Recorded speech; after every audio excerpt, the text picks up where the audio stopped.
Our next speaker is Roxanne Newman, who is an overdose survivor and person in long-term recovery. Hi, everyone. How are you? All right, I'm going to read off of my speech because if I don't, I'll go on a tangent. Some of you know what that's like, so it gets ugly. This morning I woke up, went to the kitchen, and began to brew my coffee as I turned on the news to hear what the weather will be like. I proceeded to pack lunches for myself and my two daughters, Grace, 4 years old, and Angelina, 16 months. After getting myself and the girls dressed, by far no easy task, we loaded into the car and set off to begin the day. During our car ride, we usually sing songs, play games, practice letter memorization, or play I Spy. This is my favorite part of the day.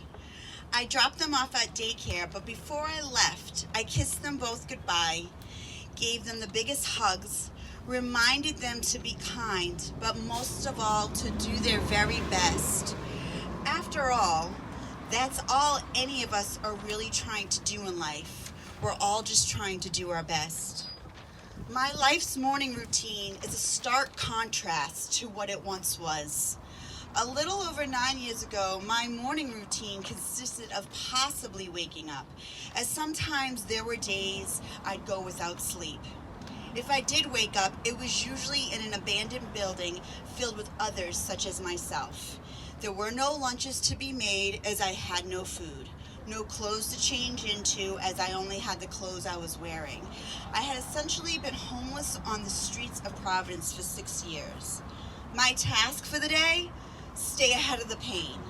The pain of withdrawals that would eventually sneak up on me if I didn't obtain heroin in a timely fashion. But most of all, the pain of realizing what had become of my life. The pain of having no hope for the future. The pain of active addiction. I had come accustomed to this life, and though it might sound ludicrous, at the time it was the best that I could do. For a life of unhealed trauma had propelled me to find comforts in the poisons that I knew would eventually kill me. And the drugs almost did. In fact, they almost did 29 times. 29 times I overdosed. I will tell you that out of those 29 times, 28 of them would result in my life being saved only for me to return back to the streets to live the only life I knew then. But on the 29th time, something happened. Something had changed. I don't believe I'll ever be able to fully explain nor comprehend it. But after the 29th time, I decided to engage in the recovery process. Since that day, I have gone on to build a life worth living. I have two beautiful daughters whose lives were only made possible due to the heroic efforts of 5 paramedics and the use of Narcan that ultimately saved mine. I went back to college to pursue my dreams of a college education, and just last week officially became a PhD student. I work in one of the most prestigious research institutions in the world, in a lab doing exactly what I love with some terrific human beings. I have found peace within my heart. My life is second to none. I am recovering. Today we stand at what is a historic moment in our state, country's, and recovery movement's history. Known for their efficacy and life-saving interventions, science has demonstrated that safe injection facilities are an unparalleled tool in the fight against the overdose crisis. No one who has ever used these facilities has ever died from a drug overdose. Yet they do not come without controversy. Today, we as a community are taking a courageous step forward in combating the true enemy of addiction, stigma. We as a community are moving beyond the archaic beliefs of once an addict, always an addict. We as a community are saying that everyone's life is valuable and worth saving without judgment. We are, as a community, are recovering from outdated, harmful practices and moving forward into new life-giving ones. I want to thank the General Assembly for their courage to move forward and pass this bill.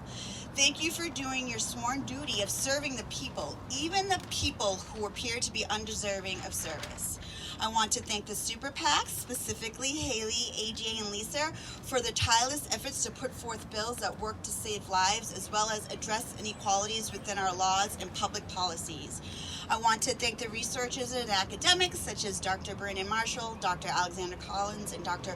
Brenda Jacka, who have dedicated their careers to scientifically examining harm reduction interventions, such as safe injection facilities, in order to bring forth the data needed to take this progressive step forward.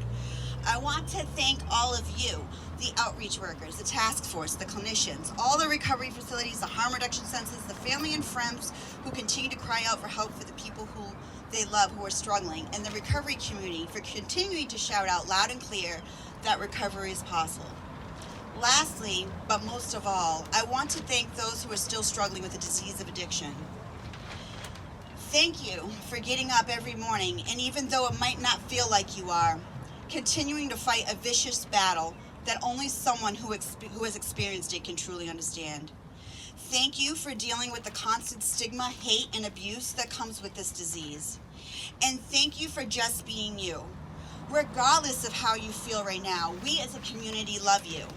We as a community find value in your life despite what your current circumstances might look like.